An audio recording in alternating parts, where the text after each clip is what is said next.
Hey everybody, welcome to another episode of the podcast. This is the first or second episode. This is the first solo episode in the rebrand. We're going back to basics. So we've gone from the online business podcast back to the Brian Keane business podcast. So the first 50 or 60 episodes of this particular podcast I had called the Brian Keane podcast. And then we transitioned out and we changed it about a year ago to the online business podcast, where we focused a lot more on online business. But because of the questions that have been coming in and the content that I've been covering and some of the coaching I'm going to be doing in the 2022 and 2023, hopefully, again, all COVID dependent, I am going to bring this back and rebrand it back to the Brian Keane podcast so we can cover everything that is online business, still for online business owners, for health and fitness professionals, for personal trainers, but also for those of you who are working one-to-one as personal trainers and those of you looking to scale upwards into semi-scale businesses either on or offline. And to kick it off in today's podcast, I'm going to cover a topic that I haven't previously covered, although I get asked quite frequently with the people I work with in business about growing your business, going from 5 figures to 6 figures, potentially going to 7 figures, and how that works. So in today's podcast, it's going to be a little bit more of a backstory. I'm not sure you can hear the door scratching. That's my dog, Rocco, my Staffordshire Bull Terrier, trying to get back inside. But today's podcast, we are going to talk a little bit about, take a little bit of a trip back in the time machine to 2012 and talk about my journey from basically getting up and running, getting started, to going from 5 figures up to 6 figures, and how I potentially want to grow my business in the future. And hopefully, again, being a big believer, I ended my first book, The Fitness Mindset, with the quote from Brandon Mull, which says, "The smart people learn from their mistakes and the really sharp ones learn from the mistakes of others." So hopefully in this story-based podcast, you'll be able to pick out lots of tips, tricks, and some of the mistakes I made so that you can avoid them and not pay those dumb taxes going forward yourself. So to kick us off, I'm going to take us back to 2012, actually even a little bit before that. My backstory, and I'm going to just keep it short here in a synopsis because some of you will be familiar with this. A lot of you will be familiar with this either from listening to this podcast or my flagship show, the Brian Keane podcast. And in 2011, I got my first teaching job. So I did a 4-year undergraduate degree when it came to business studies, so business and marketing. And then I did a 1-year postgraduate in London, in Strawberry Hill, St. Mary's in London, to become a primary school teacher. And then in 2011, I got my first teaching job. 2010, 2011, I'd been doing teaching experience, and then I got my first teaching job. And I remember being about an hour into my first ever day teaching. It was a year 3 class, so 9, 10-year-olds. And I was like, oh my God, this isn't what I want to do. And I came up with the analogy that I've used in my first 2 books, The Fitness Mindset and Rewire Your Mindset, about your ladder being against the wrong wall. That's how it felt for me when I was teaching. I had spent all this time, energy, money, getting a qualification in teaching. And then I was an hour into my first job and realized this isn't what I want to do. And I had a kind of a little bit come to Jesus moment, as someone who's not religious at all, but that's the phrase I use, that lost feeling where I'm like, fuck, what am I going to do?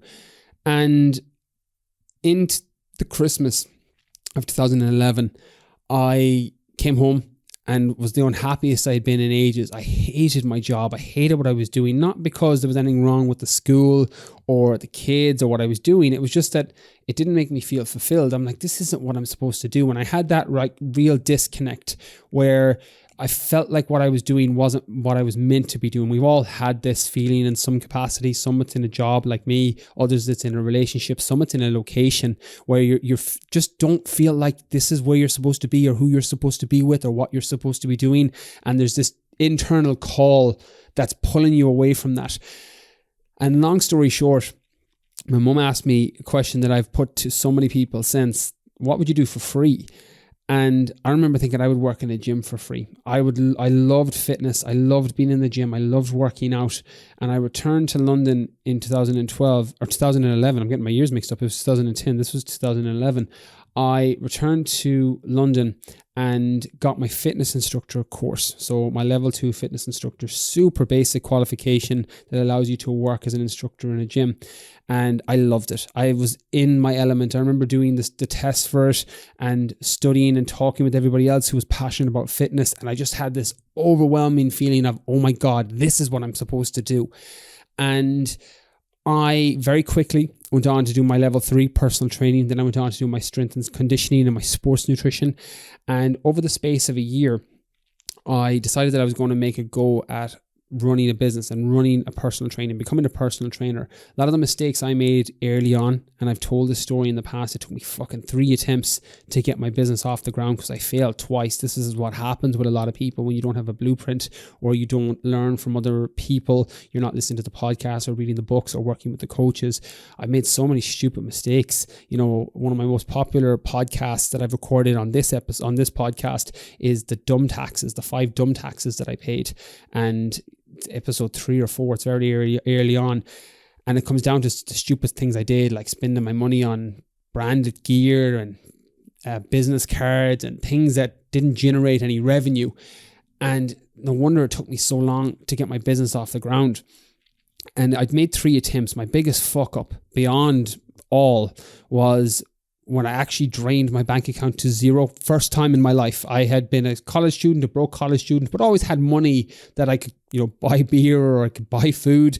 I actually ran my account to zero when I was in London because I rented out gym space in the Fitness First in Shepherd's Bush in West London, which was costing me, I think, £660 or £670 per month, if not more. And then I had my normal rent where I was living at the time, and I had no clients. I had no income. I'd left teaching to make a go at running a personal training business. And it was crickets. I had no marketing. Nobody knew who I was. I didn't know how the fuck to get clients. And I spent all this time trying to make it look like I was successful. I remember dressing up in the gear when I got my Fitness First gear and my name tag and personal trainer, Brian Keane. I was like, oh, amazing, I'm a personal trainer. Not realizing that, no, you're a personal trainer when you're working with clients and you're helping them hit their fitness goal. And I was at my wit's end by the end of that. That was the time when I had to go down the back of my couch to get money for the bus so that I could go to the bank to take out a loan to pay my rent that month. And I went back teaching after that. I was like, fuck this. I'm not doing this. This personal training shit, it doesn't work. Like, that was the language I was using. That was my internal dialogue. And eventually, by pure luck of the draw, when I was working in a school, one of the girls came up to me who was getting ready for a wedding and said, I heard you were a personal trainer. And I was like, oh, I don't do that anymore. I was like, I don't do that anymore. That's not me. And she was like, oh yeah, but you're qualified though, and you've done all the badges and everything. And I was like, I have, but I was like, I'm no good. I don't work with people. She was like, will you train me? So reluctantly, I said yes. And I took her, and we went down in Chiswick Park in West London. I took her for free. And eventually she started getting great results. I was like, look, I need to pay you for this. And she started giving me, I think it was £20 an hour or £20 for the hour, £25 for the hour, nothing to make or break you. And I started to build up my confidence because she got great results. And then I started to work with more people in the park. And eventually I built up to the point that I felt quite confident in what I was doing. Now, I was still 2 years more or less working as a teacher in the day and then working as a personal trainer at nighttime. But in 2015, I made the jump, one final throw of the dice to see if I could get fitness as a living and make it work for me. So in 2014, I moved home in January 2014. I moved back in with my mum and dad. My sister gave me her old little Toyota Yaris, a crappy little car that would barely start every morning, although I'm very grateful for it. And I made a go. I went up to a gym, Galway City Gym, which is a bodybuilding gym in Galway City, not that far away from where I live, about 40 minutes, 50 minutes from where I live or where I grew up. And I asked them, can I be a personal trainer here? And they said, yeah, it's no problem. At the time, there was no fees. There was nothing. They said, yeah, just, work with people if you want to work with them. And I started working with clients there. And I realized that I was doing a lot of different things to other trainers at the time. I was doing very customizable plans. So I was doing S&C based programs with my GAA players. I was doing high intensity workouts with my weight loss girls. I was doing high intensity CrossFit with my people who were like, just smash me in workouts. So I was doing different things. And over the course of 2014, into 2015, I started to build up a client list to the point that I had to bring on another trainer who would take clients for me under my umbrella. And at the time, my business model was to bring on more trainers and have them work with people under my brand. I was starting to get familiar with the terminology of trading time for money, and there was only so many hours in the day.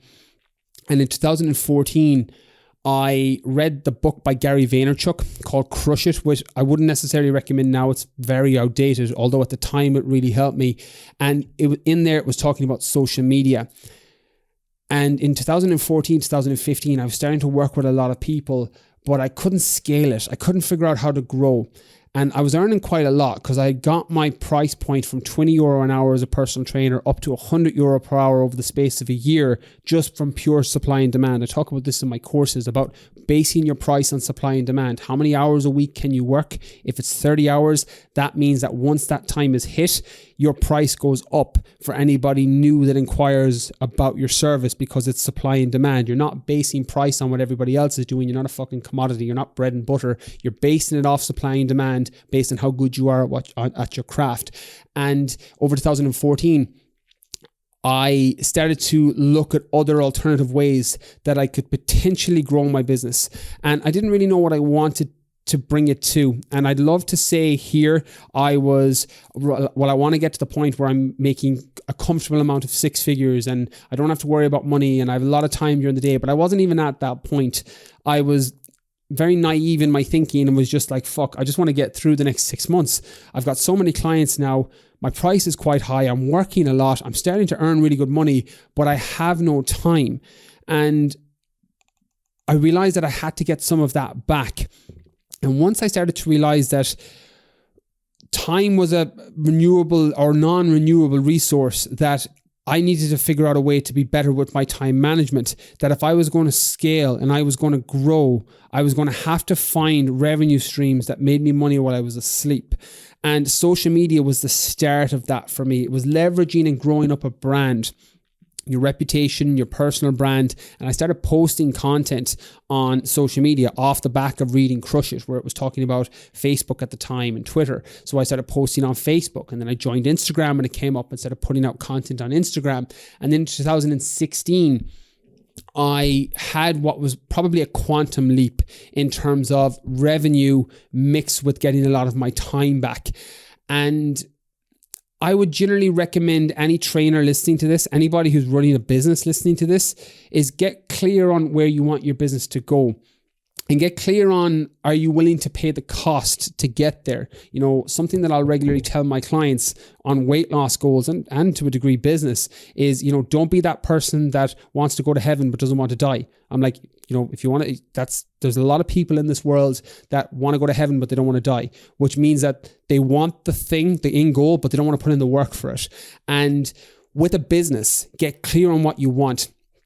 The example I'll use, and I'll come back to this later on in the podcast, is going from 6 figures to 7 figures. I'm in a very fortunate position now where it's very easy to scale up. We could go to 7 figures very fast if we decided to, but it would come at the cost of so many other things that I'm not willing to trade for at the minute. And I have no problem. I had Rachel Brink on the podcast recently talking about how to grow to 7 figures smartly. And if you give yourself enough runway of time and you do it with passive income streams or things that require a little bit of attention but not a lot of your time, that's probably the most efficient way to grow from 5 to 6 figures, 6 to 7 figures. That's my aspiration anyway, that if I started to go back coaching, designing masterminds, designing upsells to work with people within programs off the back of my BKF Online and GA programs, it'd be very easy to go to 7 figures, but I'd be spending a lot more time on that. And it would take time from my family. It would take time from my hobbies, you know, running ultra marathons, triathlon. It would take away times from just free thinking time. So reading and consuming information and doing the things I love and spending time with loved ones. So I'm not willing to take that trade-off now for something that would have a very small amount of relative increase in happiness. Like one of the mistakes I made, and I didn't realize this until probably more recently in the last 2 years, that if you have minimal needs in a business, and this isn't to discourage anybody to grow in their business as big as they can, I'm just saying what worked for me, The difference between 100,000 a year and making 200,000 a year is nearly minuscule in terms of level of happiness and what you can grow with your business. Now, you might be able to hire an extra person. You might be able to get a little bit more of your time back. You might be able to go to another conference or work with a couple more courses than you would because you have all this extra money. But the truth is, the level of happiness is very, very different, or isn't very different from 100 to 200,000 when it comes to what you make in a year. And looking at business and the ultimate income or the ultimate goal of just generating more revenue isn't necessarily a good idea, because yes, you can make six figures. And most businesses, I could take most businesses who are established now, who have a reputation and a brand, and grow them to six figures in a very short period of time. But they'd work for it. They'd have hours of content creation, hours of business models they would need to design, or programs or products or courses they would need to design, and a lot of money going in to potentially bring in those leads.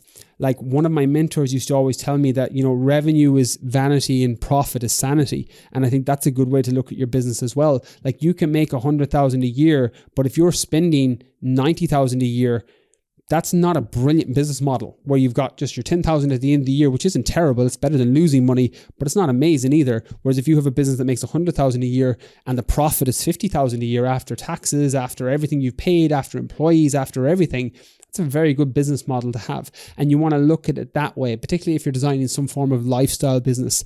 So I would consider that. But in 2016, the big thing that I did to make the jump was I created an online program. My BKF online program at the time, it was what I call my top 50 program. It was how to lose body fat and build muscle or tone up at the same time. That was the name of the program. Mouthful, not exactly the best and most marketable name for a program. I talk about this a little bit in the semi-scale business course, that it's just ignorance being bliss. I was lucky that I had people sign up for it, but it was purely off the back of the content I was creating, because the marketability of the name of that was terrible. Even BKF Online isn't brilliant, but at least you know what you're getting with that. And I spent probably 6 months prior to that launch in 2016, in summer 2016, I launched that program. And I spent the 6 months prior marketing and content marketing based on that program. So I geared all my content towards losing body fat, towards toning up, towards building lean muscle tissue, towards my two avatars, my male and female avatar, people in their mid-20s who at the time were weekend warriors. I work with a different demographic now largely, but at the time it was the weekend warriors, the Monday to Friday, going out at the weekend, resetting again for the Monday. So I geared my content towards that. And then in June or July of 2016, I launched that program. Now, I made so many mistakes with that launch as well, that I literally was gathering emails, and instead of putting them into something like MailChimp or Aweber, I sent everybody a direct email, which took me a full day, because I was just copy, paste, enter a starting point on, hey, just Amanda, hey, Sharon, hey, John. And it literally took me the full day. But I sent everybody an email who inquired about the program. I text everybody who inquired about the program. But when I launched it, I filled it up nearly instantly. So I've talked about this on previous podcasts. I talked about this in quite a little bit of detail, I think, when I was talking with Tom Otten on the podcast, in the Brian Keane podcast, that my PayPal, and this was kind of one of those awakening moments, one of those aha moments, one of those penny drop moments for me, was when I launched my program. I had it to go live at 12 p.m. So at lunchtime on, let's say it's the 1st of June. It was the 1st of June or 1st of July. And my PayPal went from 0 to $5,000, or just under $5,000 with the fees, in, I think it was 7 minutes or 8 minutes. And I remember sitting there going, holy fuck, I'm after making just under $5,000 with the PayPal fees in 7 minutes. And I had this complete mindset shift towards the trading away time for money, and the work and the power of the internet to potentially leverage your time back. Now, when I worked with those people, I obviously gave a lot to them. I discounted the program to start with. I launched it to 50 people at €99, and the base price would have been 146 or 147 was what we launched at, our 149. And I was able to fill it very quickly because I'd sent out those emails. I'd sent out the links for people to sign up when it went live. And then I sent a blast email to them saying it's going live at 12 o'clock on the 1st of June. And people signed up because I hadn't been taking on clients for the previous few months online. I'd been putting out a lot of content, and I followed it up with everyone who inquired about the program on email, on phone, and I did a lot of hand-to-hand combat when it came to that. And 2016 then was my first 6-figure year off the back of that model, learning that could work. And I got very lucky with the way Facebook ads worked in 2016. I also launched my GAA Lean Body program a couple of months later, which was my program, very much a first to market program when it comes to strength and conditioning for GAA players with the body composition element. I was one of the first to do that. And as a result, I had that land grab. And Facebook ads at the time were so ridiculously underpriced. I remember we had an ad budget for about $2,000 for Facebook ads every month, but it was making $4,000. And it was a case of putting in €1, getting back $2. Now that is not the same now in 2021, 2022, but in 2017, it was an amazing ad platform, and we got lucky with that. And as a result, we were able to drive up revenue over the space of August, September, October, November, December, and we were able to go into that first 6-figure year. And it was a case of, I was very happy and proud of it at the time. I wasn't making great profit because, as I mentioned in previous episodes, I spent money on stupid shit. Now, I did reinvest in myself. I went to every conference. I was in masterminds. I was doing courses. I was working with so many people to shorten my learning curve, and they all worked really well for me. But I also did really stupid things. I remember I signed up to go to the Tech Summit in Lisbon, and that ticket was about €1,000. And I bought the hotel, I bought the the plane ticket. And then one of my friends called me in California and said, "Oh, I'm going to this retreat. It's on, 2 weeks from now." I was like, "Oh, fuck, I'll go to that." And I just left the ticket for Lisbon. I just literally was like, "Oh, fuck it, I'll go to California instead." Like something that's so stupid and so silly. And so when I look back, it's really embarrassing to say that you even did something so stupid with that amount of money. But that's where my head was at. My head at the time was, I'm making so much, it doesn't matter, there's more coming. And I had a little bit of a self-worth issue. I felt like I didn't have a great financial blueprint, in the sense that because I was making so much and I'd never made that kind of money before. Like, I was a teacher for years. I was a broke student before that. The most I'd ever made in a year was 22,000 as a teacher, and now I was making that in a month, and I just didn't know how to handle it. It was a high end of ignorance being bliss. I didn't have the mentors and coaches to help with my financial blueprint. I had people who could tell me how to run my business, and they were brilliant. Some of the courses I did, the books I read, conferences I went to, they were really, really helpful at the time. But I wasn't looking at my financial blueprint. I wasn't reevaluating my issues with money. So I had to look at that area. Some people won't have that problem, others will. But in 2016, I was able to scale it upwards. So I had my BKF online program. I niched up my GAA Lean Body program, and then ran those major ad campaigns on Facebook. And I never want to be confused on here, particularly, of preaching something that I don't believe in or do myself. And niching markets and getting very niche and specific to your target market is something that I couldn't be a bigger believer in. I talk about this in my online courses, the one-to-one PT course, the Move Online course, the semi-scale course. I talk about this on podcasts, and I'll go to my grave believing this in business, especially when you're trying to get into a new market at the beginning, is to niche down and specialize so that you can help more people. And although my wider brand now extends into mindset and business and then fitness and nutrition in general, I started with niche, and that was what allowed me to get out of escape velocity with my online business. The GAA program was the thing that brought it to the next level. My BKF online program was people buying me. They were buying me as a coach. My GAA Lean Body program made me see that people will buy a product. They'll buy something that solves their pain point if it's not been solved yet, or they were unaware of it or can't find the solution anywhere else. And it opened up my mindset to that. And that's why I preach it so much, regardless of what your niche is. Female weight loss, men's muscle building, over 50 fitness, whatever it is, all of these things can help if you get niche, especially online. With a one-to-one business, it's a little bit different because you're limited by geography. But with an online business, getting niche is literally the thing that separates you. So in 2016, I had both of those programs, and what I did with those was very much a master and remaster approach. So I had the baseline, and we started to automate these programs. I bring people inside in the semi-scale business course of the inside look into my BKF online program and how it expanded and how it evolved over the years. And at the start, it was just a basic PDF with programs, and everybody got the same PDF, and there was 100 pages in it that people could download. And then over the years, we streamlined it. So now when someone signs up, they go through a pre-qualifying questionnaire on the website, and that directs them to the program and the plan that's the best fit for them. So if Ginny comes through the program and fills out her questionnaire and she's, 2 stone overweight, she's going to get a different nutritional plan and training program to Johnny, who wants to build muscle and lose body fat, but also wants a flexible approach with his nutrition at the weekend. So they're getting different nutritional plans, different training programs, and different baseline plans before I do any coaching with them at all. So we've streamlined that over the years. And to go from 5 figures to 6 figures, it's very much of how do you help more people? You kind of have a few different ways to do this. You can either jack up your price and work with less people, which is a model that some people do. Paul Dermody, who's been on this podcast, is very much a believer in that philosophy where he limits the amount of people he works with, but his price is quite high.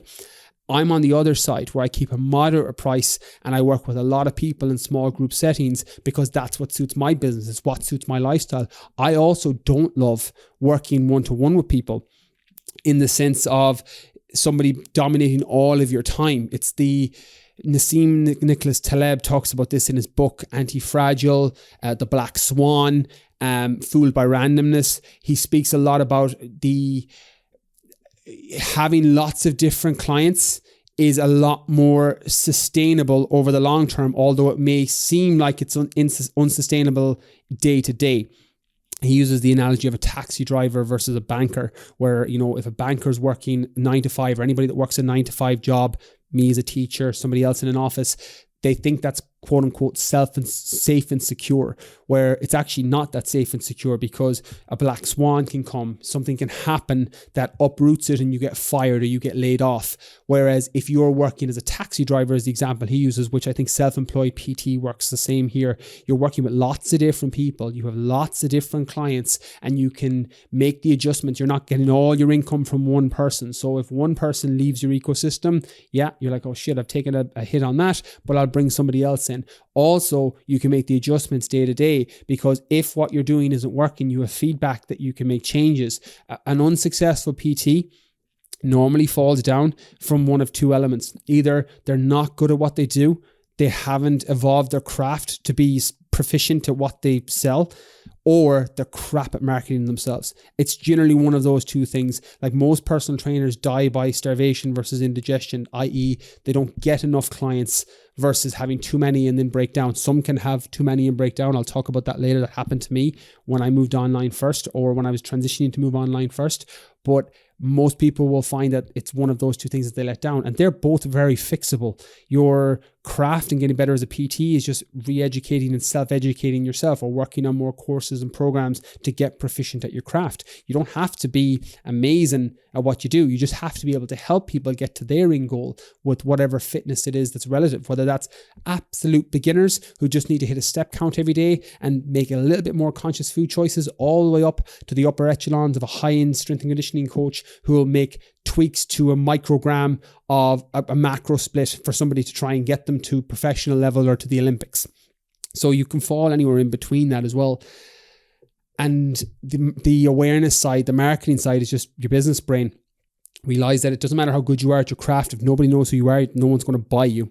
And that lets a lot of trainers down. If you're listening to this podcast, you're probably not in that bracket because you're consuming the information, you're listening to the podcast, you're potentially reading the books, you're doing the courses, you're going to the seminars that are filling in those unknown unknowns, those spaces and areas of your business that you're not familiar with yet, that somebody else has already been through. So it's unlikely you'll fall into that bracket of unawareness, but that's how most people fall down. So make sure that doesn't happen to you, because you can't go from 5 figures to 6 or 6 to 7 if you can't even feed yourself day to day. So look at that as a whole. So that was my 2016, my first 6-figure year, my BKF online program, my GAA Lean Body program.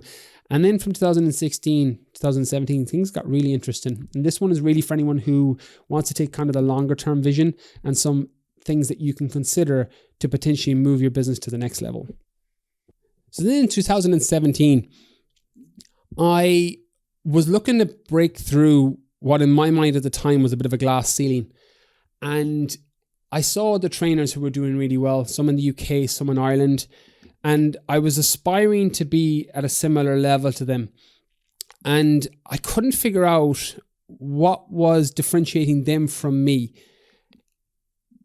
And I realized that there was a few things that I probably wasn't doing as well as I thought when it came to separating myself from other trainers and coaches. Now, I was good with social media. I was putting out content, but I was also getting labeled into this influencer bracket because I had 40, 50, 60,000 followers on Instagram at the time. People would have fitness influencer as a label on me, which isn't necessarily what I wanted, because I was trying to grow a business. And again, this isn't anything against the influencer model. Some people make a great living and love that, but I've always been a subscriber to Killing What You Eat. I like running my courses, running my programs, that I'm in full control of the revenue that comes in. It also means I've got fuck you money, and I can say fuck off to somebody that's not a good fit, whether it's a program or whether that's somebody throwing money at you for a sponsorship or to do a post. I'm like, I don't need that. And I mean it in a nice way when I say fuck you money, as nice as that can be. But you can say no.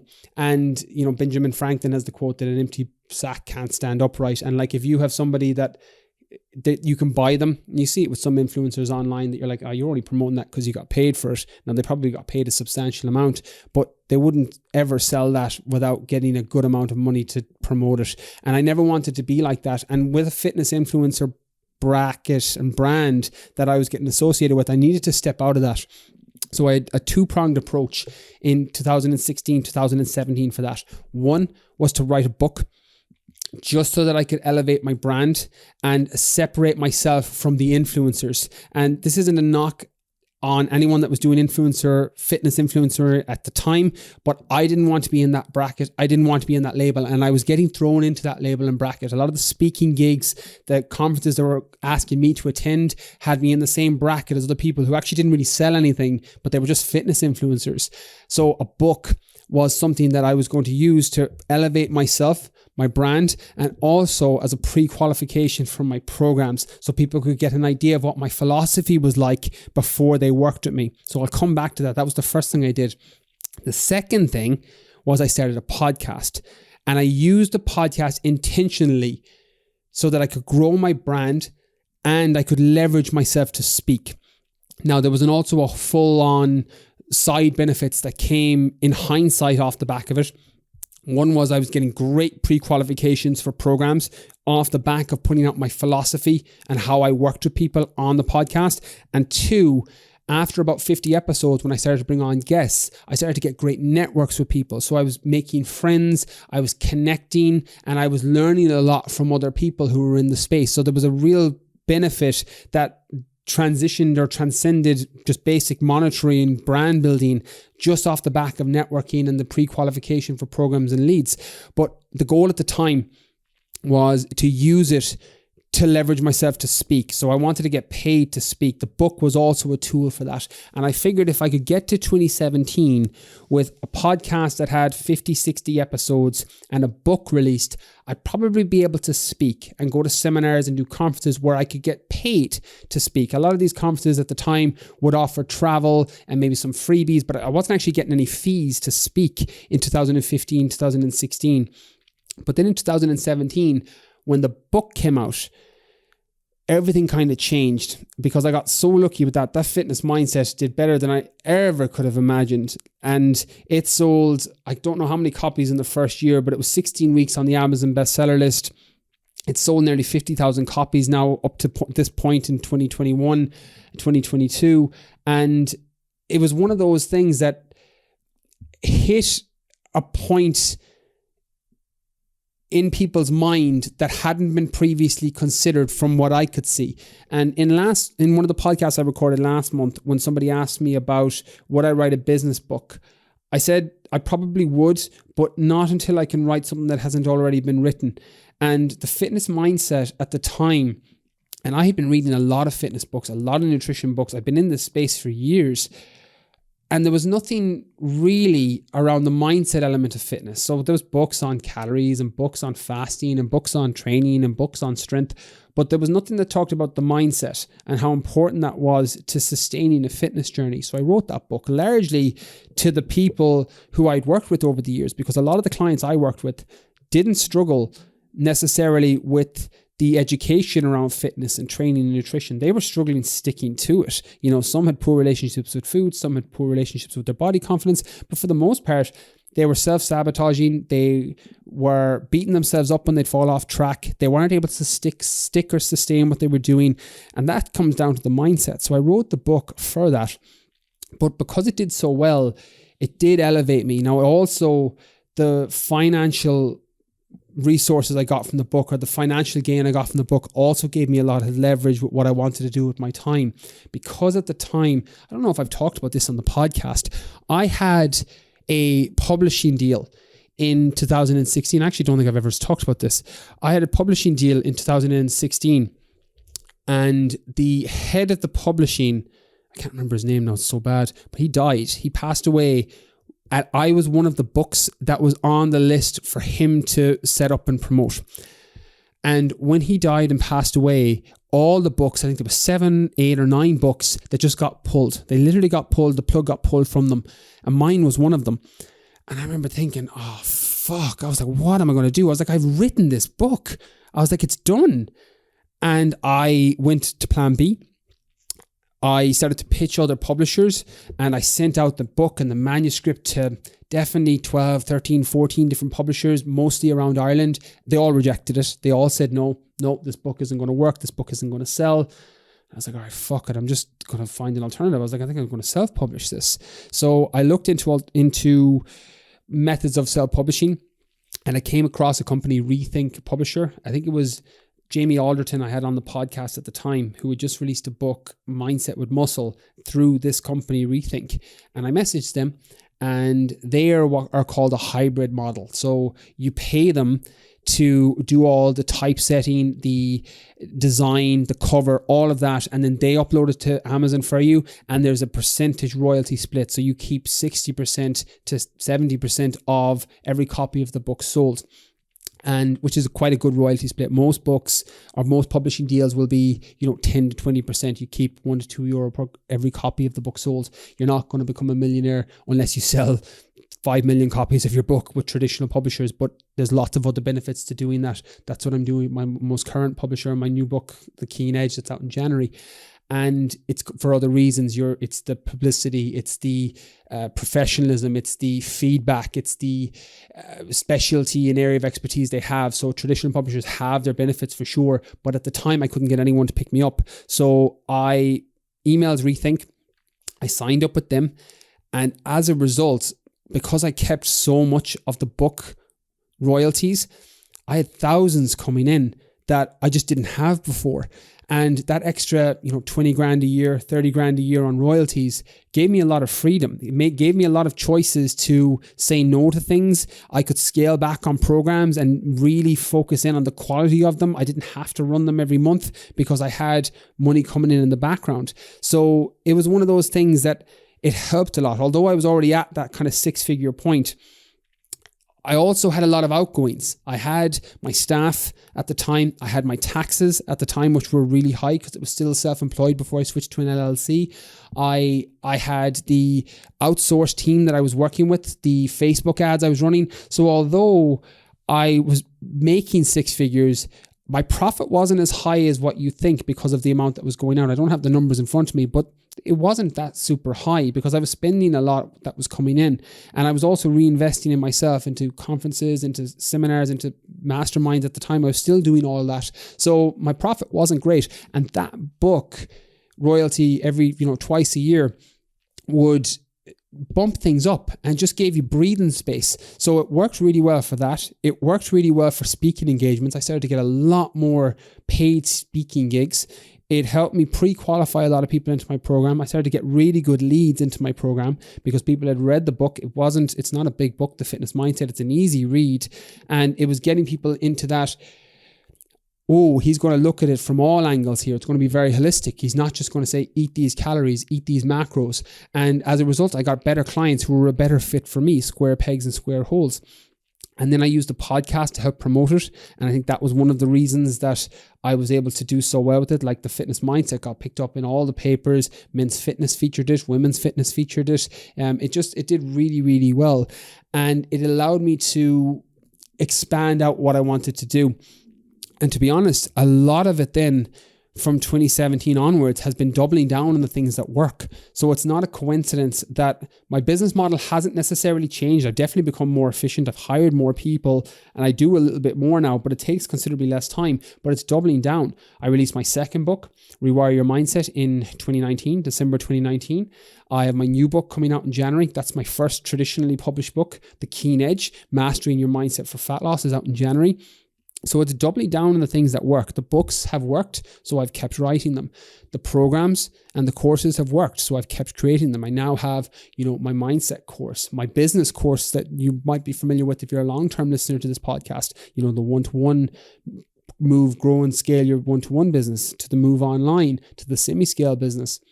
I also have my nutrition course, very much the same model, just in different areas, serving different people in mindset and business and fitness, the things I'm passionate about. So it's the same stuff. When you get to a certain threshold in your business, you're going to find what works. If you keep testing things and you use the failure as feedback, you're going to keep seeing things that work and you double down on those things. And there's no point reinventing the wheel. And if you have an issue with shiny object syndrome, when you know something's successful, you shouldn't do that, in the sense that stick with what's working. And if you want to expand out, dip your toe into new things and see if they work. See if there's a demand. See if you want to expand out to that area, but always come back to your core business. My core business has always been fitness, and it always will be, because it's the thing that doesn't feel like work to me. It's the thing I love to do, and everything falls off of that. A lot of my mindset stuff is based around health and fitness. My business stuff is all based around fitness businesses, health or fitness businesses for the most part. And it still comes back to the core. So whatever your core business is, whether it's weight loss, fat loss, fitness, marathons, training, Pilates, yoga, whatever it is, you always come back to your core, and then you just design things that support that. Now, your business model might be different to mine. You might want to run it differently, but making more money and going from 5 to 6 figures isn't as difficult as you think if you get clear on what's working and, you do what Keith Cunningham says, do less dumb things, or apologies, Charlie Munger, you'd be surprised at how far you get ahead in this life if you just did less stupid things. And that's the answer to business. It's just fuck up less and don't make the same fuck up over and over again. It really is that. And be consistent. When you find the things that are working, double down on them. When you find the things that you enjoy that are making you money, keep focusing on those, and then test your water into other ideas. For me, it was the books, it was the courses, it's the programs, it's the social media content, it's the podcasts, everything that the business is based off from 2016 onwards is just reinforcing and going back to the things that are working and doing the things I enjoy doing. I'm at the very fortunate point now where I have a lot of time and I have a lot of money. My business makes very, very good revenue. All my stuff is online, I'm pretty sure, because it's an LLC, so you can search it anyway. And all my stuff is there that I do, that I love doing. And I don't want to transition up. And as I said, at some point, we'll probably be very fortunate that we'll go to 7 figures. And I'll do a podcast when we hit our first 7-figure year. But that's going to be down to from courses, from book royalties, from passive revenue streams, from sponsorships, from brand deals, from all these potential things that don't require any more time, but pump up your revenue. So you have to decide what your business looks like. Do you want to work all day and have the revenue? Great. If that's what you want to do, then do it. Do you want to earn less and have a lot more time to spend with family and on your hobbies and the things you love? Cool. Then that's what you do. Or if you want to do what I do in a similar combination in between, where you have, your multiple 6 figures every year, but you've got loads of time to spend and have quality time with loved ones and do all the things you want, and you get to serve and work with people who you would work with for free anyways, then that's how you design your business. It's really up to you. You can choose. So what I'd say here is going from 5 figures, going to 6 figures, get clear on what your end goal is, what you want to do, and then expand as you go forward. You know, it's transitioned and it's changed for me over the last few years. I've hired more people. You know, I've got full-time people working for me now. I've got freelancers, and they help to scale things up. It gets a lot of my time back so that I can focus on my IGTs, my income generating tasks. For me, that's recording podcasts, recording videos, recording content online, working with people in programs. They're my IGTs, my email, podcast editing, video editing, website design, program course design through the software on the website. That's all my team, or people who are working for me, or freelancers who do that, so I can focus on my IGTs. Not everyone can do that right now, but it is the vision that I would recommend that you consider when you're thinking about where you want your business to go in the future. You don't want to be doing the tedious tasks that either you hate, they fall into your drudgery zone, or that you're just not good at. That there's other people out there that you could pay that would be better at doing it. So to be honest, the take home from this podcast, and this has just been one long story, so I hope it helped. Again, there's nothing as practical probably in here as in some of the other episodes I've done, but to finish with what might be a little bit practical, if I was to narrow it down, how you could do it too, to go from 5 figures to 6, or go from 0 to 5 figures. Again, it depends on your starting point. Niche, get clear on your market and who it is you're working with, or who you is that you want to work with, so you can serve that audience. Test things.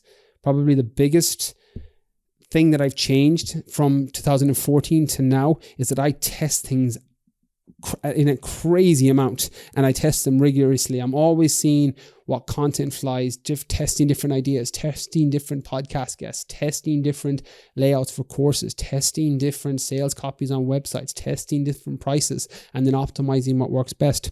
I'd also advise that you build a brand, your reputation, your brand, because if you do that, you can transcend into other areas. One of the reasons I've been very fortunate to extend out to mindset, to write books on that, courses on that, speak on that topic, to work with businesses and help people in business, is because of the brand. Brian Keane Fitness is the brand. It's what everything was based on initially, and people knew the name. There's name recognition with that. So if I go into different spaces, now that's a catch-22. You go into a space that's not on brand, and people start to think that, well, you know, you shouldn't be in that space. That can happen too. But you do have the luxury, if you're building up that reputation as you go along. Be consistent and be patient.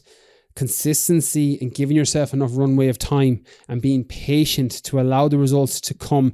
Think macro patience, micro speed. So what are you doing day to day to get to your end goal? But macro patience. You would be, I think it's a Tony Robbins quote, that people overestimate what they can do in a year, but massively underestimate what they can do in 10 years. And now coming up to my 10-year period, where I've been working as a personal trainer and in the fitness industry for nearly 10 years now, I can speak to that. If it's more than 10 years now, I can speak to it.